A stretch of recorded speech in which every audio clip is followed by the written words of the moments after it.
I believe they're going to prize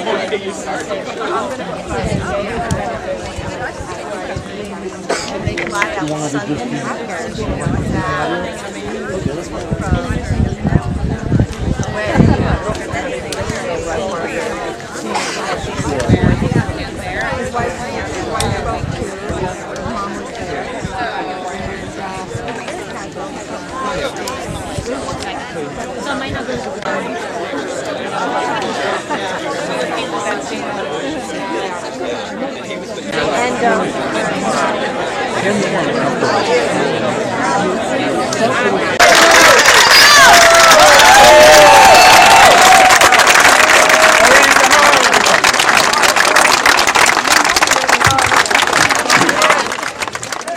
You guys need to sit down in front. Sorry. Down in front, please, so I get a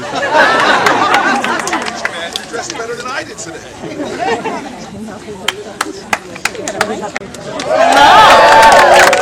you all so much for being here. First and foremost, the very most important thing, we have to thank our amazing hosts, Sue and Tom Fitzgerald. Give them a hand.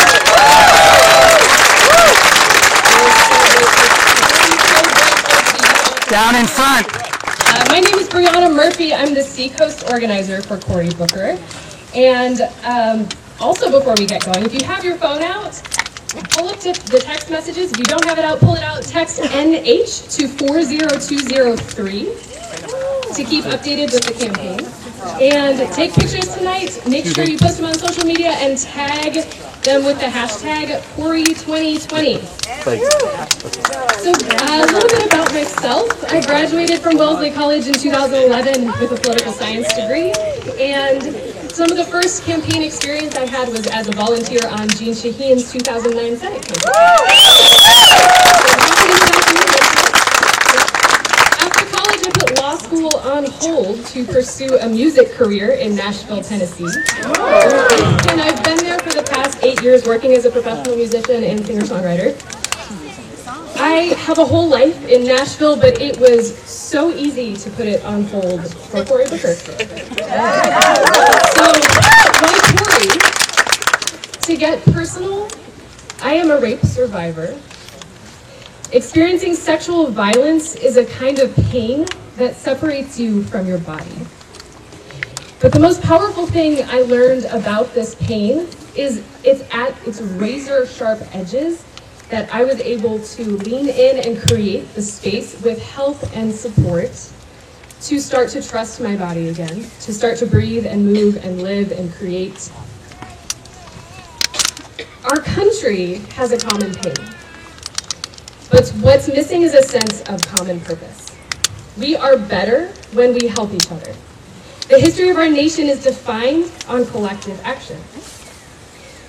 Our collective body is currently separated from our collective desires because of this pain. We have a common desire to live in a safe and prosperous nation. We have a common desire to end crises like gun violence and like the opioid addiction and like the tragedy of our children. We can work together to build and to cut a new national fabric that will provide justice for all. I believe that Cory Booker is uniquely qualified to make this a reality because he's a proven fighter who has gone up against the hardest challenges and gotten results. If you told me 12 years ago when I was sitting in my dorm room watching Street Fight that I would be here today, I wouldn't have believed you for a second, but I am so thrilled to be here and I'm so proud to wake up every single day fighting this fight and working for this man.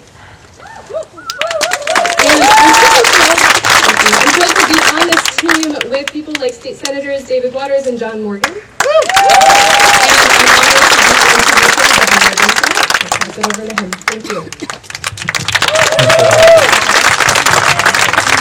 Hello, Exeter. How are we doing? So, I'm relatively new to politics. And I won this seat, District 23, which includes Exeter, by about 100 votes. So I have a very special thank you to say to Senator Cory Booker for being a big part of the reason that I'm able to represent many of you up in Concord today. Thanks. So my dad had this saying that I like to share with folks. He would often drill this into me since I was a little kid. He would say, John, just remember you got to leave the wood pile just a little higher than you found it. It was really interesting that Dad chose this metaphor because Dad grew up in Berlin, New Hampshire, which some of you know is a mill town, a logging town way up there. Dad didn't have a clue which end of an axe to hold. But leaving the wood pile a little bit higher really resonates with me, particularly today, in these times that we're in, because the man that's occupying the White House wants nothing more than to burn that wood pile down.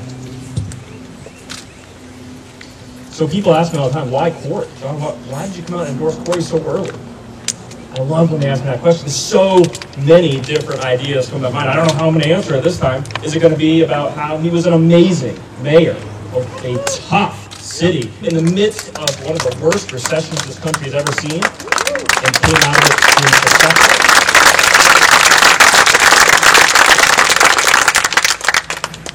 Maybe it's going to be about how he has shown such incredible leadership in the United States Senate, particularly being willing to sit down with folks on the other side to pass historic criminal justice reform in this country.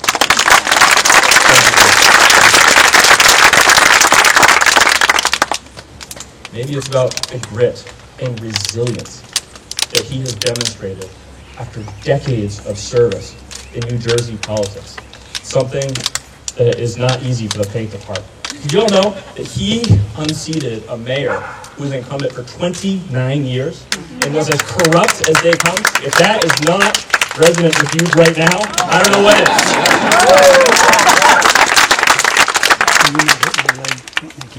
Thank you. You know, one of the biggest reasons that I decided to endorse Senator Booker is because this election is about a hell of a lot more than just beating Donald Trump. It really is. This election is about who we are and who we aspire to be as Americans.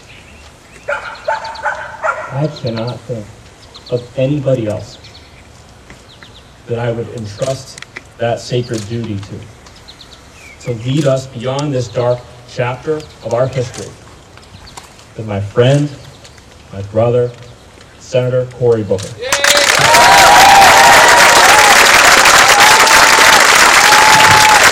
you very much.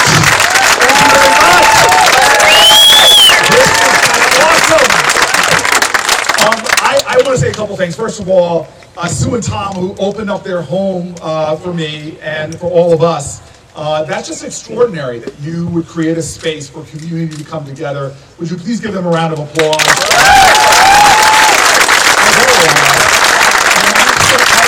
Because you are a Jersey girl, you were born in Maplewood, and I think that they wanted me here because they know sometimes I start sweating when I'm talking, and they have a pool right here. So,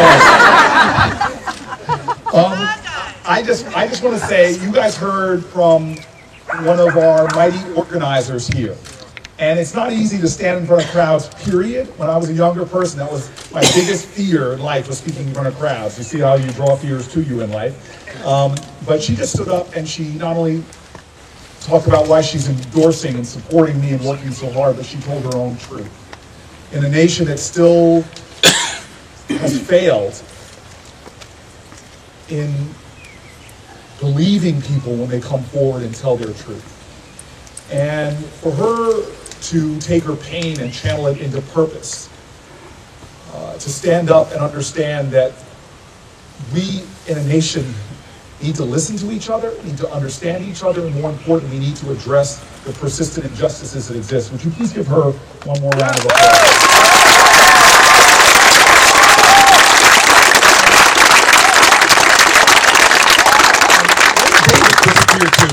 You know, there's two state senators that I love. One, you know, it's like Silent Bob, for crying out loud. Where's David? Oh, there he is. I just want to thank David for his stepping forward and endorsing. We're the only campaign in the state now that has state senators that have come forward and endorsed, and to have them do that.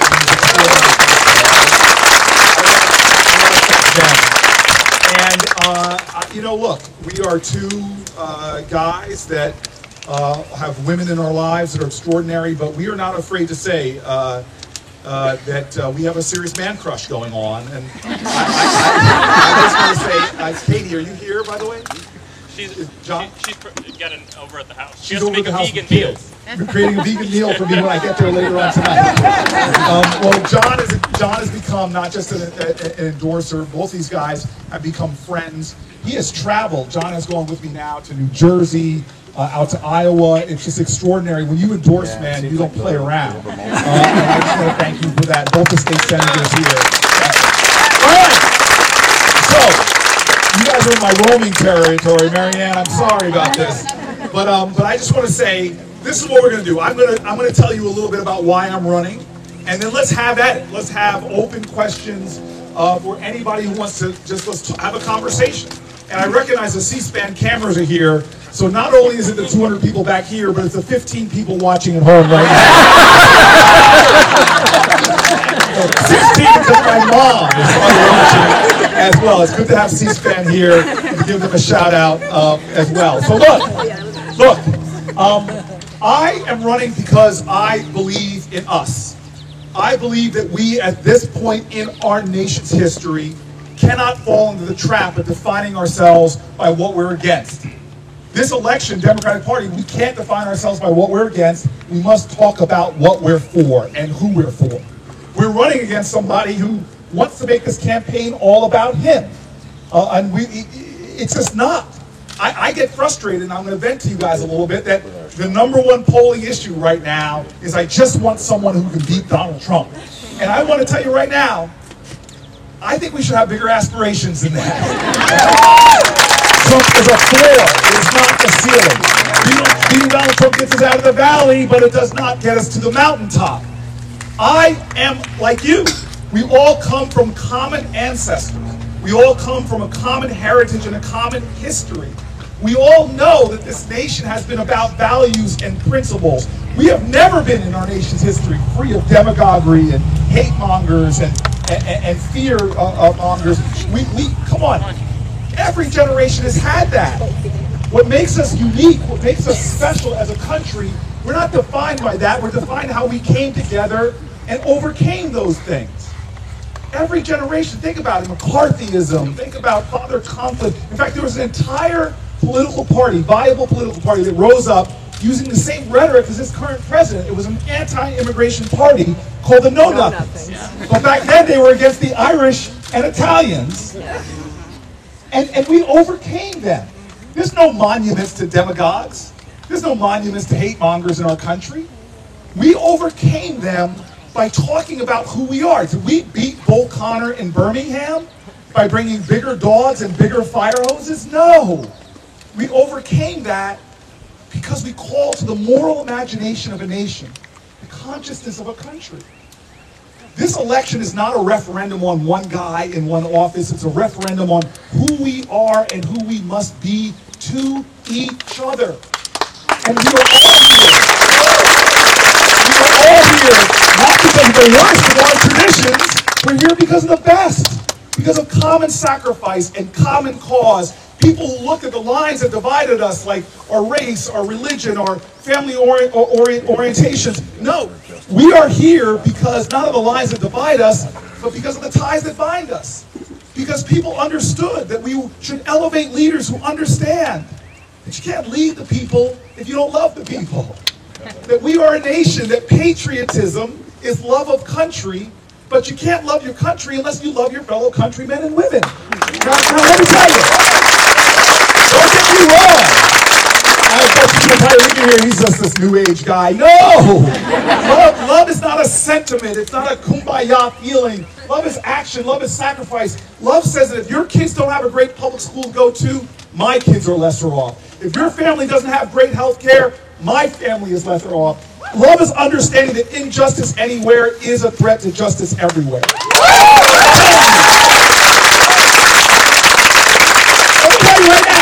this tradition, we all have stories like this. Let me tell you real quick. 50 years ago this summer, my parents were trying to move into my favorite new state. This is my second favorite new state.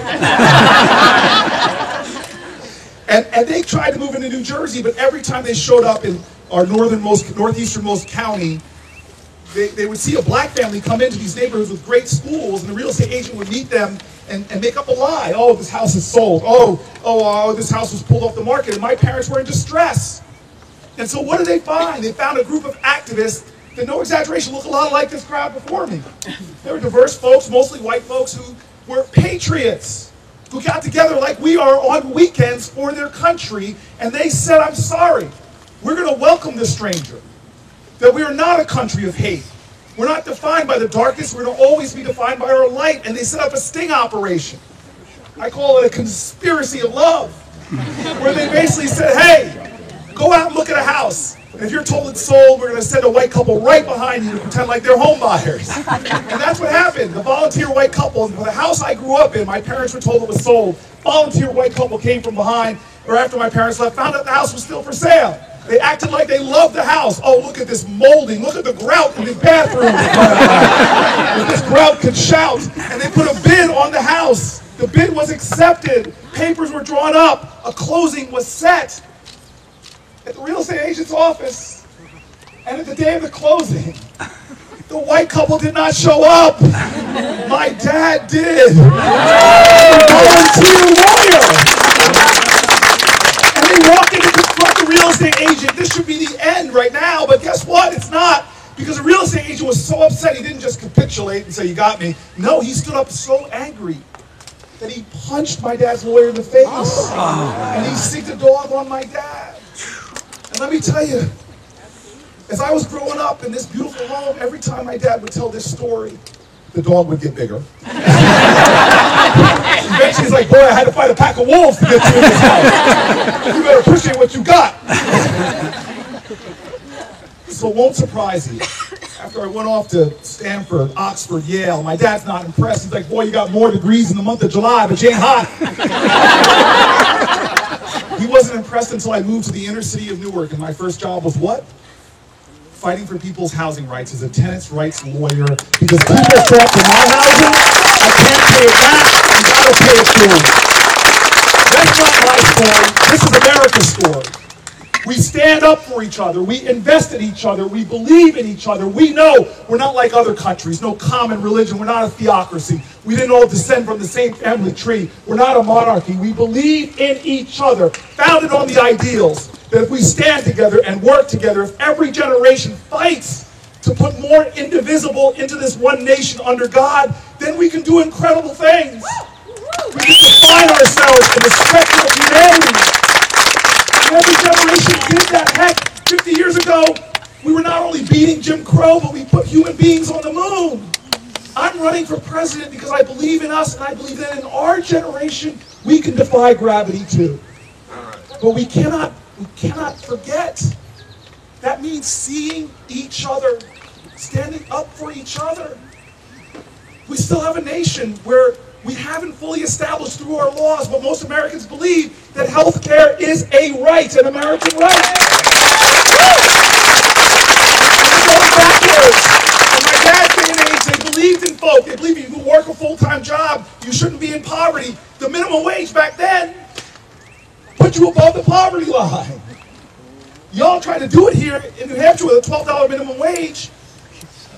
Because right now, you're below the poverty line. There's not a county in America that you could work a full-time job at minimum wage and afford an apartment, a two-bedroom apartment. Not a county in America.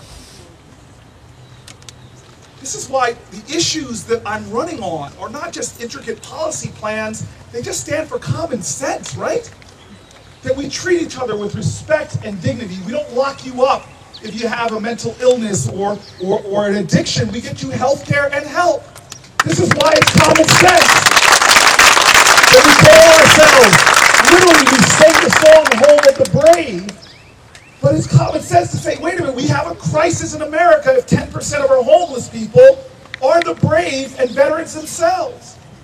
This is why a lot of my policy starts with that idea, raising the minimum wage, massively expanding the the earned income tax credit so that every person in this state, literally 150 million Americans, working Americans, would get a tax break.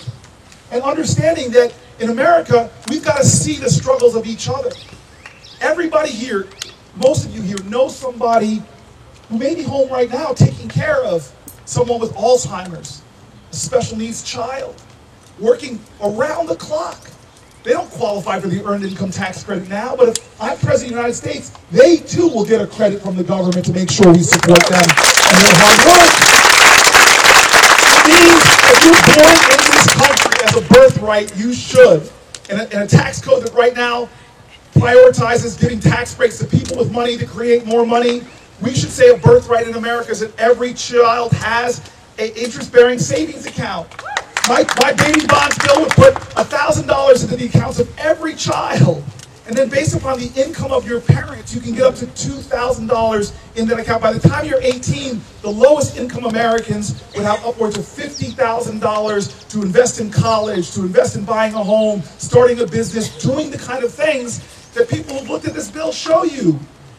Deal with wealth inequality, racial wealth inequality, to create everybody with a foundation for success. Renters in America, there's too many towns where people are being priced out of where their families have lived for years. We need to have tax credits targeted towards them as well. If you're paying more than a third of your income on rent, you should get a break. I could go on, and I hope we get into policy here, but if you want to know the theme of why I'm running, it's this idea that we have to invest in each other again. We have to stand up for the common good and the common purpose, because our competitors are doing it.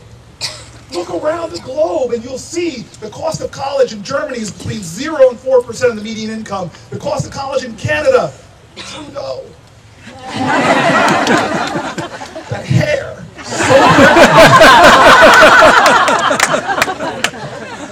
7% of median income to go to college. Here in America, between 50 and 60%. Our competitors know that, hey, if you want to see the most valuable natural resource in a global knowledge-based society, it's not oil, gas, or coal, it's our children. And so they invest. We used to be the best educators on the planet Earth, but now other countries are out investing in us. I stand for things that are just common sense. Other countries are doing it. We're the only industrial nation that doesn't have paid family leave. To raise great children, you've got to prioritize them. Other countries have universal prenatal care. We lead all industrial nations in infant mortality and maternal mortality because people don't get the health care they deserve. We are one of the nations that doesn't have universal preschool. We've got to start stepping back and thinking about what happened to us. I'll give you an obvious example that y'all can relate to. We have watched over the last decades China built 18,000 miles of high-speed rail. And the busiest rail corridor in North America goes between Boston and Washington, D.C., and it runs half an hour slower than it did in the 1960s. And you all in this state are still debating commuter rail down to Boston. We used to understand that the fight in this country is for common cause, common purpose. It's that old African saying that says, if you want to go fast, go alone, but if you want to go far, go together. And so I'm telling you right now, I want everybody here to think about your head, and this is an election where you want to kick the tires and see the policy plans. Hell, I'm listening to all my other colleagues and learning a lot of things. We all have different ideas that are valuable, but this is a campaign that's not just about the head, it's about the heart, it's about the spirit, it's about the soul of our country. And that's why I gotta do some truth telling. If a candidate only tells you what you want to hear, you should think he's selling you something. I want to be honest.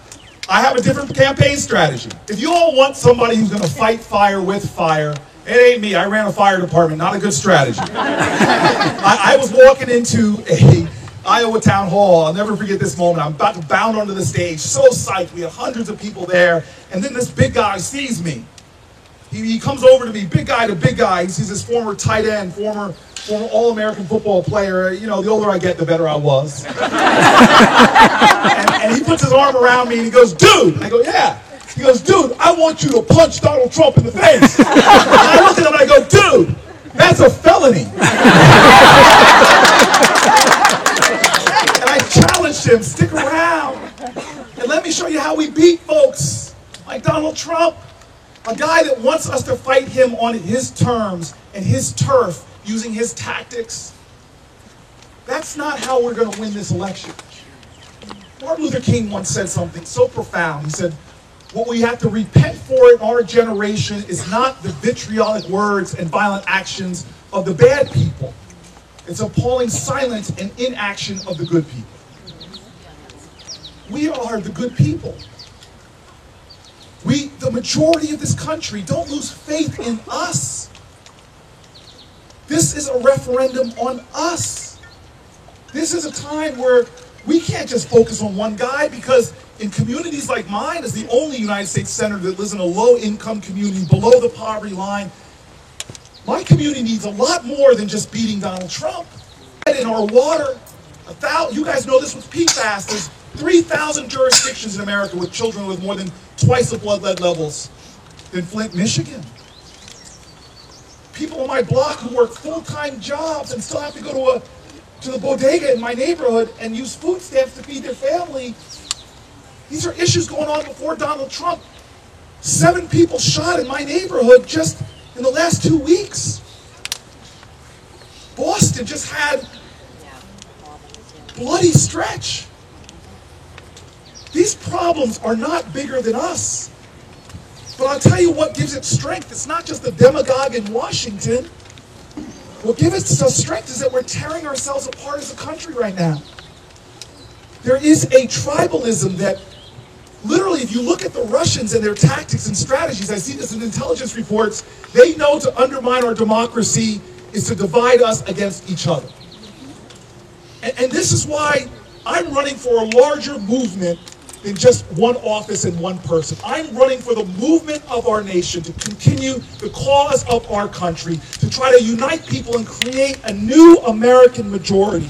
And that doesn't mean all Democrats. A new American majority means that we can reach out to independents, and hell, even some of the Republicans. We need everybody on board that we can get, because the work of our country is too urgent. The crisis is too great, from climate change to the immigration crisis at our border. These are problems that cannot be solved with one faction against the other. We need to unify into a bigger majority in this country that gets back to common sense and common cause. And this is the story I want to end with, to that note. What I'm all about, what motivates me to run for president, what excites me every single day that I get to come out and talk to folks about who we are and the truth of our past and the promise of our future. And this really is not a new story, because it's the second half of the story I already told you. You see, I got to the Senate and I decided to do what a lot of senators do who have a high sense of self-regard. I decided to write a book. And if your name is Booker, it's a lot of pressure, y'all. You don't understand that. Come on.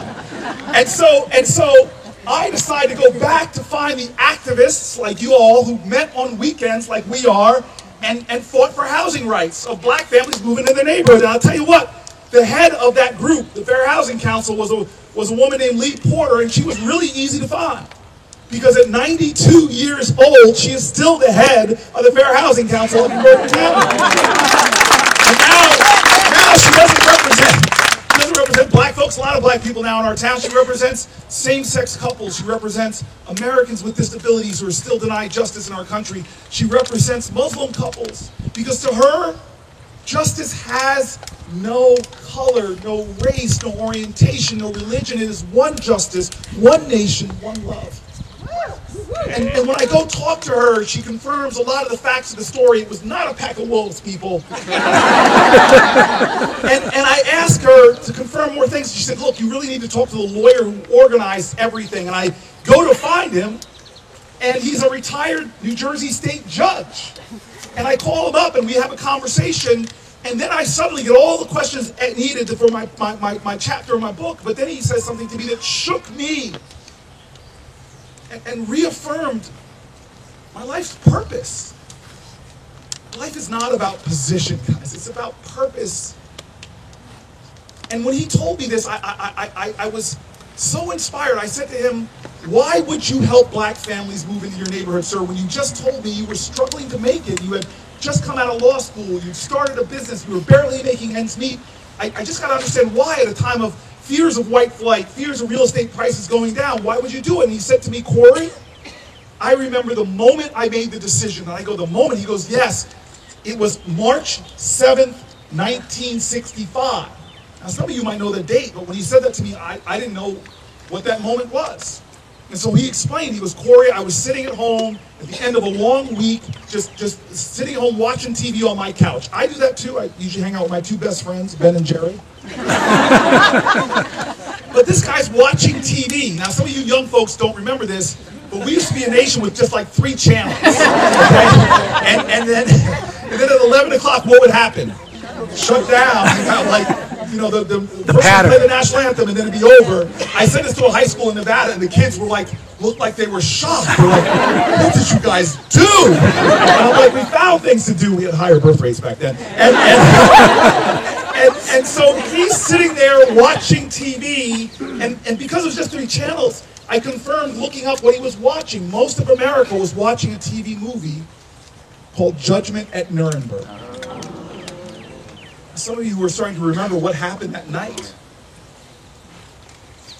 is that they broke away from an ongoing movie because of something that was happening. They moved away from that movie to show a bridge in Alabama called the Edmund Pettus Bridge. You see, these marchers had started in Selma and were trying to go to Montgomery, but they get stopped on that bridge by Alabama state troopers who wouldn't let these civil rights activists pass. And then this man on a couch 1,000 miles away in New Jersey was horrified about what happened next. This is why they call it Bloody Sunday. Because they shot tear gas at these marchers, and then those state troopers stormed in, some of them on horseback, others just wielding their billy clubs, and savagely beat these marchers. One of those marchers has always been my hero. Now he's my colleague. Yes, his name is John Lewis. And John, you guys can applaud him as long as you want.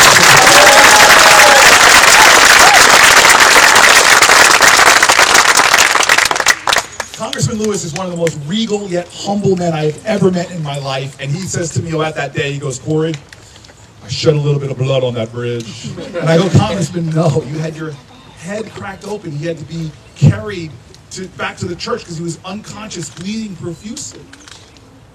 And so what did a white guy on a couch 1,000 miles away do? Did he just sit there and say, that's a shame, somebody should do something? No. Did he allow his inability to do everything to undermine his determination to do something? No. He stands up and says, I am a patriot, and patriotism is about love, and love is not lazy. Love is not complacent. Love does not sit on the sidelines of history. He said to himself, I can't afford a plane ticket to Alabama. I can't close my business for one day, but you know what? I'm going to do the best I can with what I have, where I am. And he said, he did the calculation, I could afford 1 hour a week of pro bono work. And he calls around to see who needs some help, and he finds this young woman named Lee Porter who's like, hallelujah, thank you. And the two of them start working together. And he says 65 turns to 66, turns to 67. And he organizes other lawyers, and now they get these sting operations going. He goes 68, turns to 69, and he goes, Corey, I remember the day I got a case file handed to me of this family trying to move up from the South, looking for hope and a place to live and to raise their kids. And he goes, you know what the 2 names on that case file were? And I go, no, sir. He goes, the names were Carrie and Carolyn Booker, your parents. I would not be a United States Senator. I wouldn't be a candidate for President of the United States of America if it wasn't for these connections that exist between all of us. Our history is a perpetual testimony to the achievement of the impossible when we recognize our power, our purpose, and our connection. This election cannot be small. It has to be large again. This election can't be reduced to getting one person out of one office. It needs to be elevated. It needs to be about who we are. And I want to tell you right now, if we are willing to show that kind of revival of a more courageous empathy, if we are willing to have a revival of civic grace, if we're willing to see each other and invest in each other and stand with each other again, then we as a nation are not going to wallow in the valley. We know where we are going. And if I have my way, you all have your way, then we won't just beat Donald Trump, we will rise to the mountaintop. Thank you, everybody.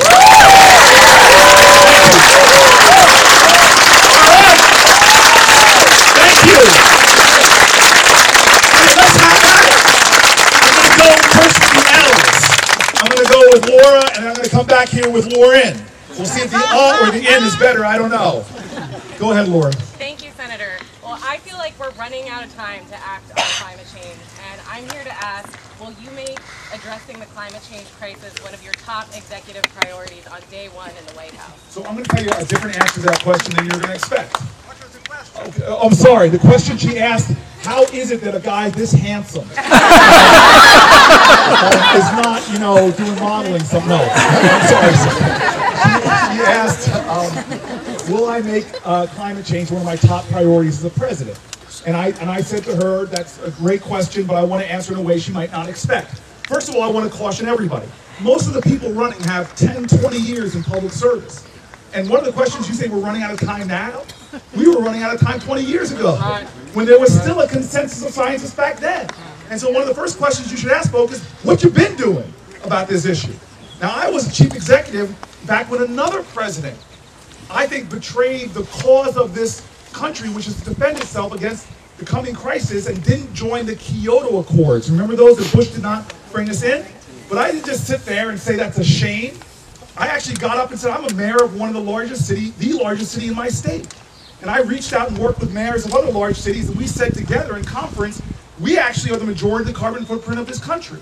All of us have to come together in our own climate accord, and I helped to lead a movement not to make climate a separate issue. This is the thing about your question.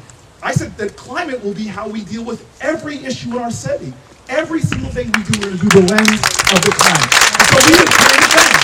I said, hey, we got these prisoner reentry programs for ex-offenders. We're going to put them to work greening our city. And we created permeable surfaces and gardening. I said, hey, we have jobs programs in the city. Well, it's time to shift those towards clean energy jobs. We actually got kids into solar panel installation. We got union jobs, environmentally retrofitting buildings, lowering our carbon footprint. If I am your president, climate change will be the center of every single policy and issue we deal with, and we're all doing that. That means our agriculture policy, our big farm bills will have incentives in there to plant cover crops, to pull carbon out of the air. That means our procurement processes. Some of you all know when big companies change their supply chain requirements, like Walmart said no more antibiotics in chicken, it forced every company to change their policies. Well, we actually are the biggest, this is a great company, it's throwing water at you. We actually are some of the biggest business-to-business institutions there are. Military supply chains, we should write into our procurement regulations, literally policy clicks that if you get more of a chance of winning a contract, if you are green. We have so much leveraging power in every department I have. I want to give you one more thing. I'm sorry, this is where I get a little cantankerous. Do not applaud a presidential candidate on our side of the aisle that says, I'm going to rejoin the Paris Climate Accords. On foreign policy, that's the floor. You shouldn't be allowed in this campaign if you're not pledging to do that. What we need to do is more on foreign policy. We give hundreds of billions of dollars in foreign aid. Every one of those dollars should be conditioned and leveraged to get other countries to join on a climate plan. Our trade policies should keep workers and climate at the center. If I'm your president, that's how I'll operate. Our alliances. If NATO is about the common defense, dear God, NATO's policies have to be about the greatest immediate threat that we have, which is climate change. And so I'm going to make sure that every lever, that this is not a separate issue. Everything we do is about climate change. And this is why Greenpeace says the two best candidates in this race on climate are me and Governor Inslee.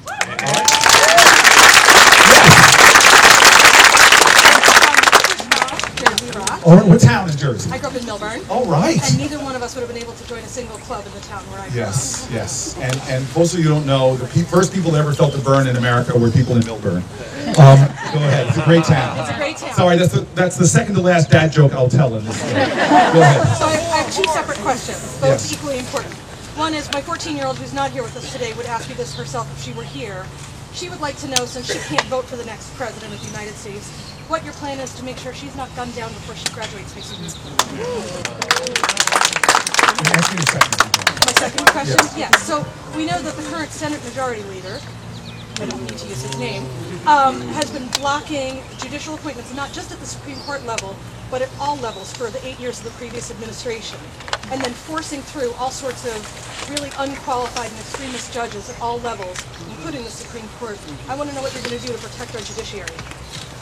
Those are two great questions. So let's deal with the latter first. Can you repeat the question? I'm so sorry. She asked me, she wouldn't mention the person's name, she treated him like Voldemort or something like that. She basically said that Mitch McConnell is blocking judges, and what can you do about to preserve the judiciary and reclaim balance in our judiciary? And then the next question, which I'll get to in a second, that I've heard from too many mothers in too many places, from my own block, is what are we going to do about the horrors of gun violence in our country? And so the first one, again, if I only said to you guys the easy things, then this would not be a real conversation. I worry that the Democratic Party doesn't understand the work we have before us. Presidential candidates have got, be careful if you hear anybody say, only I can solve these problems, or let me and these things will go away. I'm not running to be a savior at all.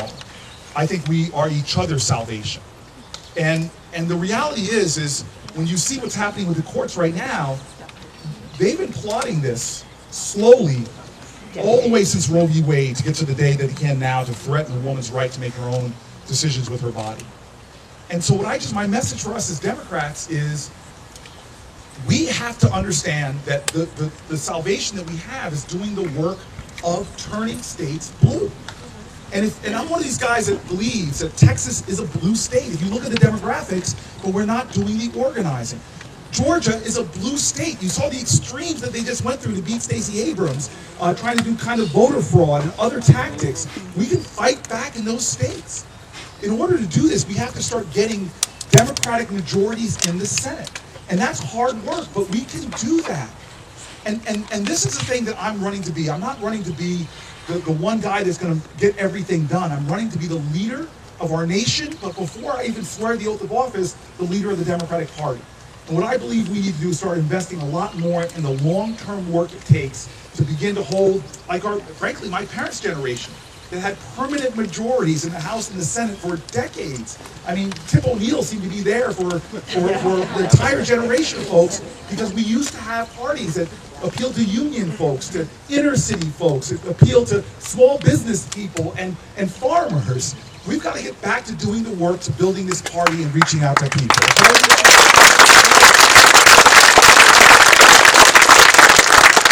So this second question is tough for me. I want to say thank you, especially the Moms Demand Action folks that are here.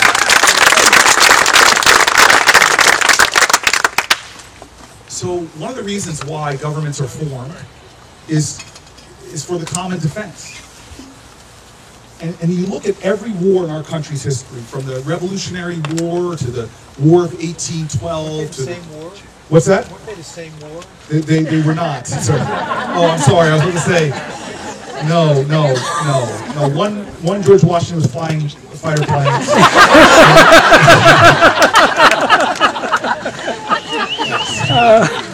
And the other was just a drone war. So.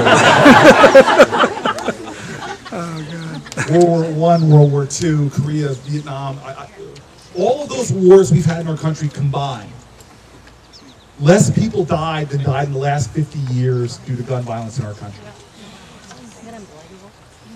We are seeing levels of carnage in our country that are unconscionable. And when I talk about terms like more courageous empathy, the revival of civic grace, we were at a point in our history, all throughout our history, that when we saw people dying, innocents dying, we used to change federal laws. When 4 girls died in a bombing in Birmingham, it awoke the consciousness of the country, and we changed laws. At the Shirtwaist Factory fire in New York, the workers' conditions were horrific, and women got trapped in those buildings and threw themselves out windows, dying on the pavement. It awoke in the consciousness of this country, and we changed laws. And now, People are gunned down in a church in South Carolina. We do nothing. People are gunned down in a synagogue in Pittsburgh. We do nothing. In a nightclub in Florida, we do nothing. In a concert in Las Vegas, we do nothing. Our children in our schools are shot under desks, and we do nothing. 7 people killed in my neighborhood. Shahad Smith last year killed on my block, a kid I watched grow up with an assault rifle. We do nothing. I am sick and tired of people only offering thoughts and prayers. I was taught in my church that faith without works is dead. I'm going to tell you right now, if I am your president, this is personal. I've sat at the side of somebody and tried to stop them from bleeding to death from gunshot wounds. I've seen shrines in my community, on sidewalks to children who've been murdered. I've been to too many funerals as a mayor of parents through the unimaginable reality of having to bury their children who died from gun violence. If I am your president, I am going to bring a fight to this issue that the corporate gun lobby and the NRA can never imagine. All right. And we are going to pass safety to end this epidemic once and for all.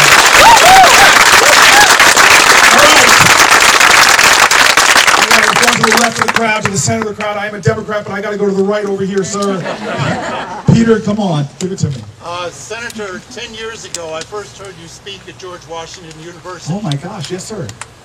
And today, I heard you speak and say essentially the same thing. Yes, sir. Which makes you the very rarest of politicians, a politician with a moral and ethical conscience.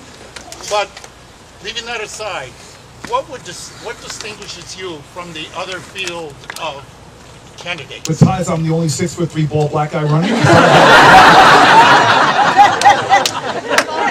I mean, literally. I mean, we've had a president with creative hair. It's time for one without hair. No, that's a really good question. What distinguishes me in this field? And it's one I want to answer right up front. First of all, I think that John said a little bit about this, is nobody has my resume of experience. I was a chief executive already of my state's largest city in the middle of a recession, and we not only had extraordinary success, we had historic transformation. We're now going from 60 years of population decline, tax base decline. By the time I was going to the Senate in 2013, our city was going through its biggest economic development expansion in 60 years, tens of thousands of jobs being created, population growing again, supermarkets and food deserts, small business entrepreneurial programs that were thriving. We did incredible things, including our school system, which was under state takeover, but we transformed it to now the top school system in America for beat the odds schools, high poverty to high performance. And then, John, I'm sorry, Senator, to steal your lines over and over again, but the next thing I did on the resume was go to the United States Senate, where the cynicism tried to hit me over the head with a 2x4. But I said, there's just no way. I'm not surrendering to this place being broken. I'm going to use my creativity and fix it. And I'm going to try to attack those issues that don't have enough champions. Like the fact that we are 5% of the planet's population, but we have 25% of the planet's prison population. And this hasn't been ever all the time. It just started around the Reagan era, where suddenly our prison population went up from 1980 till now 800%. And not only do we have 1 out of every 4 incarcerated people on the planet Earth, but for women, 1 out of every 3 incarcerated women on the planet Earth. And what we do to people, we put children in cages for solitary confinement, which most psychologists say is tantamount to torture and permanent damage. We shackle pregnant women. And so when I got to the Senate, I said, my faith tells me, who are you to the most vulnerable of people? How can we have a criminal justice system that treats addiction, trying to arrest our way out of addiction, arrest our way out of mental illness? So I went to work on criminal justice reform. People told me it couldn't be done. But I started building the coalitions, working across the aisle. And I'm so proud to say that the only major bipartisan bill to pass underneath this president was a bill that I led on the Senate side of Democrats. And I'm happy to tell you, in that bill, we banned the shackling of pregnant women on the federal level. We banned solitary confinement on the federal level. And so my resume speaks to itself. And I'll tell you, if you're looking for somebody with that kind of experience, chief executive, getting things done in Congress, I'm your person, but I'm going to go further than that, because you started with this idea. I hope people here are here with your heads, but I said also, come with your heart, come with your spirit. This is an election about values as well. And I'm sorry, I am running in this election not to demonize other people. I will fight against Donald Trump. You all have seen me fight in the Senate against the confirmation of Lindsey Graham in the Kavanaugh hearings. I know how to fight. But at the end of the day, the leader that we need has to be someone that can heal, that can bring people together, that can create that new majority. And I'm going to be the candidate that distinguishes himself in this race, because that's what I talk about everywhere I go, because I believe values matter. And at a time that we've had moral vandalism coming from the White House, it's time that we have a moral leader that can heal our country again instead of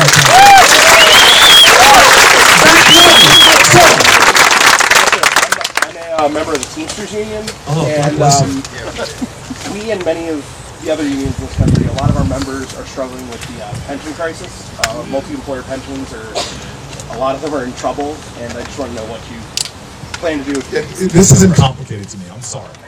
If we just put forth billions and billions of dollars, this is before I got to Congress, to bail out Wall Street, to bail out big financial firms, how can we be a country when pension plans that affect thousands and thousands of hardworking people who showed up every day, the kind of folks who take a shower at the end of the day, how can we leave those folks to have to retire in poverty?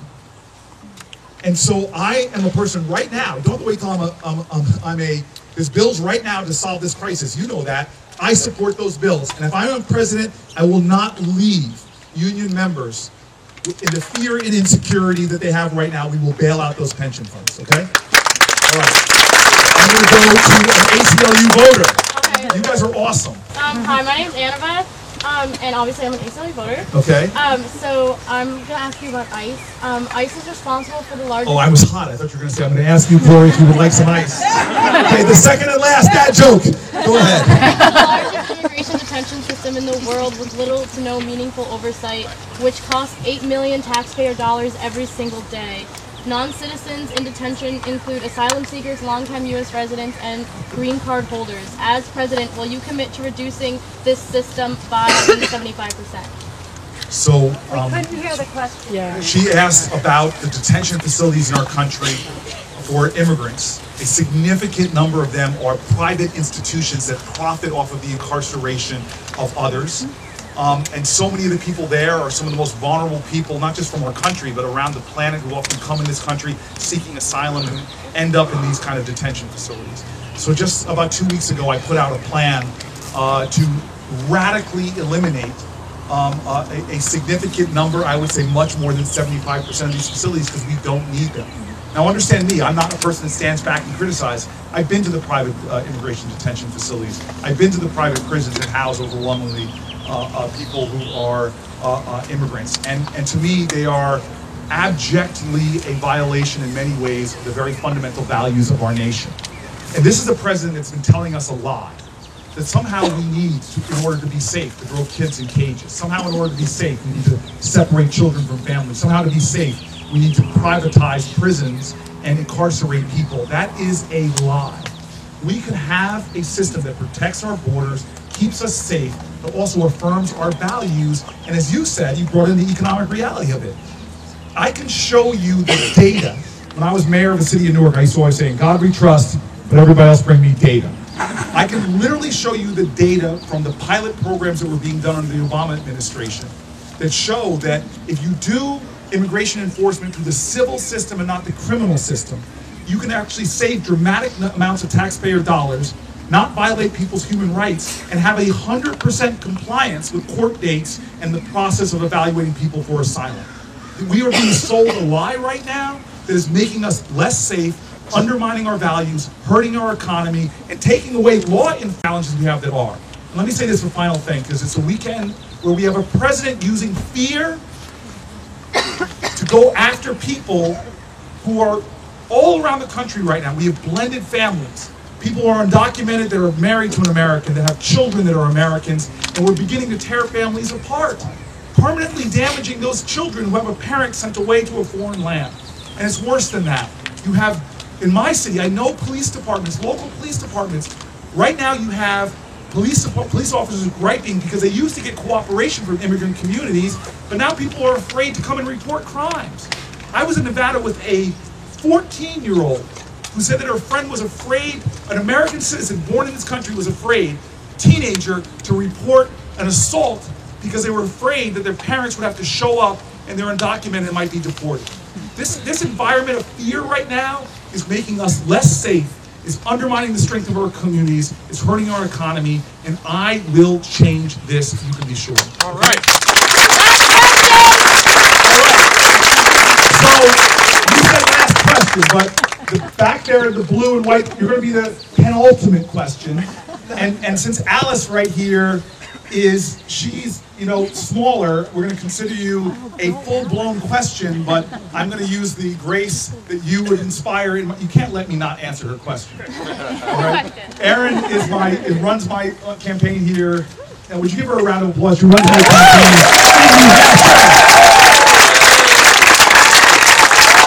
All right, Erin. 2 questions. In the way back, can you yell so the folks in the seats over here can hear you? Do you plan to institute a carbon tax and increase emission standards for businesses? Things like paper factories and stuff like that. I think they can do better, and they're not. I don't think they can do better. I know they can do better. I still remember, I shouldn't say I remember this. It's actually a long time ago. I was too young, wasn't paying attention to anything but Atari. The auto manufacturers fought seatbelts. I mean, I can go through the various companies that said they couldn't do something until they had to do it. I mean, right now, you see insanity from tech companies that say they can't protect us from the foreign interference in our elections. And I mean, there's so many things that corporations tell us they can't do until they have to. And so, one of the things I'm going to do is reverse what Donald Trump did and restore the Clean Power Plan. But more than that, a lot of these factories are actually violating laws and polluting communities. This is why I formed the Environmental Justice Caucus in the Senate, because I believe that local communities should be able to sue about their air quality, the people that are causing the problems. Now, to your issue on pricing on carbon, this is actually something that's different between me and the whole field is not of one consensus. I do not think we can meet our climate goals without somehow pricing carbon. Now look, I'm open to the different ways of approaching this, making it revenue neutral, reinvesting the resources, but this is simple to me. If you are putting pollutants into the air that are causing problems, you are literally externalizing your costs onto the rest of America or humanity and internalizing your profits. Unless you find a way to do what is a free market thing. The free market says the value of a good, this microphone, should entail the full costs of that good. So I don't see a way we're ever going to solve this problem without some way putting a price on carbon, and you're going to see us coming forward with the plan, but yes, I do support that, okay? All right. Alice! How are you? Alice, do you want to use the microphone? No. No? Okay. All right, Alice, go ahead. If you achieve uniting America, would you go on to unite the whole world?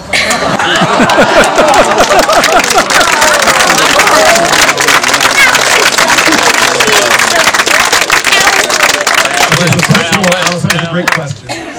Second of all, I admit my insecurity. I'm a little upset you got more applause than I've got. I am so happy you're not 35 years old because you would run for president. I don't know if you all know that the 2020 elections don't stand for the year, it stands for the number of people running. So Alice asked a powerful question. She says, if you succeed in uniting our nation, will you unite the world?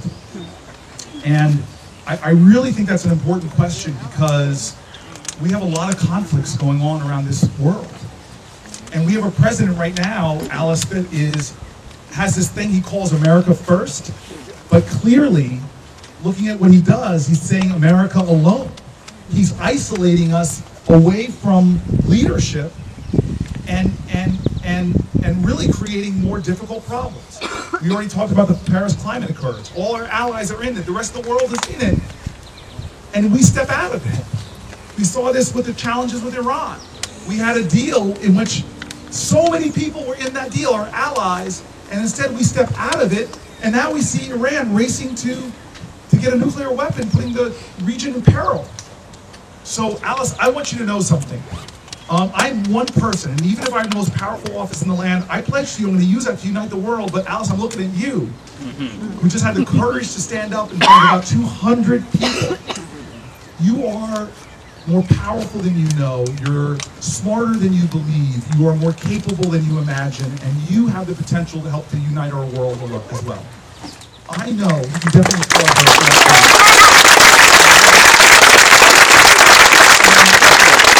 The great thing about human history is we've seen how individuals have been able to change nations and change the world, from Nelson Mandela to Martin Luther King.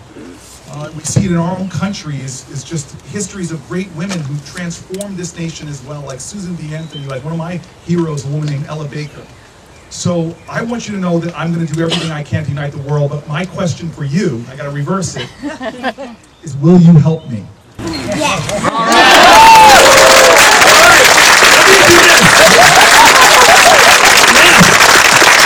Somebody check the Constitution and tell me how old my vice presidential candidate has to be.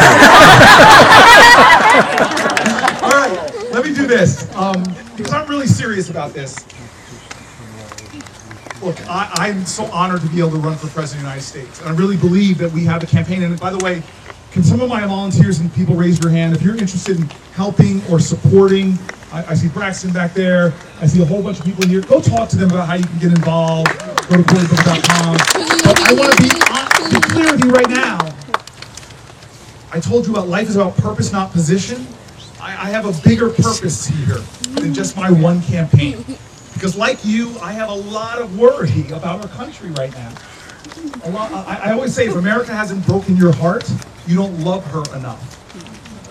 And I'm brokenhearted about the things I'm seeing. And my sense of urgency is much bigger than my ambition. And I tell you, these are despairing times. But I learned from a woman on the 5th floor of the projects that I lived in for about almost 10 years, who lost her son to gun violence in the lobby of the building I would move into. And she taught me that hope is the active conviction that despair will not have the last word. We all must be people of hope. And the challenge I want to leave you with, again, I'm not just coming here trying to tell you what you want to hear. I'm putting a warning label on my presidency that if you elect me president, I'm going to ask for more. Because clearly what we're doing over the last 5-10 years hasn't been enough. I'm not going to ask you to put up with more, to be embarrassed by your president more, to suffer more. I'm going to ask you to get involved more, to find more ways to make a difference, to lead with kindness, to reach out, to restitch, to reweave the fabric of our country. And so I want to leave you with a challenge. Whoever you support, I hope you go to my folks to help support them. I hope you go to CoreyBooker.com. Give me $1. But really what I hope you do is you leave here with more of a sense of conviction than you came. And this is how I want to put it to you. And I want to give credit to my older brother who was working at a college down in Memphis, Tennessee. And when I went down to visit him, he brought me to the Civil Rights Museum down there. And he wanted to show me the Lorraine Motel where King was shot. And he brought me there not in a mournful moment. He brought me there to inspire me because he knew what would happen. Because when I got there and I looked down, and I see what they chose to write on a stone right there where King was slain, he knew it would have this effect. It gave me chills. And I read there was scripture. Now, it had nothing to do with religion. I'm a person of faith, but I would much rather hang out with a nice atheist and a mean Christian any day of the week. I'm like one of those folks, before you tell me about your religion, first show it to me and how you treat other people. But they chose scripture to write there, not anything to do with religion, they chose scripture to write there. I know immediately when I read it, because they're not honoring King, they wanted to challenge us. And what they wrote there was a scripture from Joseph's brothers before they saw the guy with the coat of many colors and grabbed him to kill him, and they threw him into a pit. Now, we know, America, I don't have to explain it to you all, we're in a pit right now. We're in a pit when public school teachers have to reach in their own pocket, even though they've got mounds and mounds of debt, to pay for things for their children who show up to school without the material needs to learn. We know we're in a pit right now where people who have children with special needs don't have the resources to provide for them. We know we're in a pit right now when there's senior citizens who work their entire career and find themselves in poverty when they retire. And so for those reasons and so many more, when I read that block of stone, I knew what the challenge was, and I want to leave it with you. What it says there, the words of Joseph's brothers, it says, "Behold, here cometh the dreamer. Let us slay him and see what becomes of the dream." My challenge to you, my question to you is, what will become of the dream? The dream that our ancestors fought for and struggled for and died for. What will become of the dream? The dream that inspired generations before us to take on the hate, to take on the bigotry and defeat it with love, to defeat it with common cause and will and grace. What will become of the dream? That people died from beaches in Normandy to Goodman, Cheney, and Schwerner in Mississippi. Will that dream become diluted? Will that dream become diminished? Will the dream, God, will it become divided against itself? Or will we answer the challenge and say that I too dream America anew? That I am going to make sure that we in this generation dream bold dreams and courageous dreams and defiant dreams once again. That the great days of American history are not behind us, but that we, the dreamers, will defy gravity again, that we will rise up again, that we will get to the mountaintop again. And I promise you, if we, small group that we are, stand up with a conviction, leave here with a determination, press on with an indomitable will, that we will reclaim the dream. And that we as a nation will not have our best days behind us, but we will, like Scripture says, be a nation where justice rolls down like water and righteousness like a mighty stream. We will not die in the pit, but we will rise up to even greater glory. Thank you.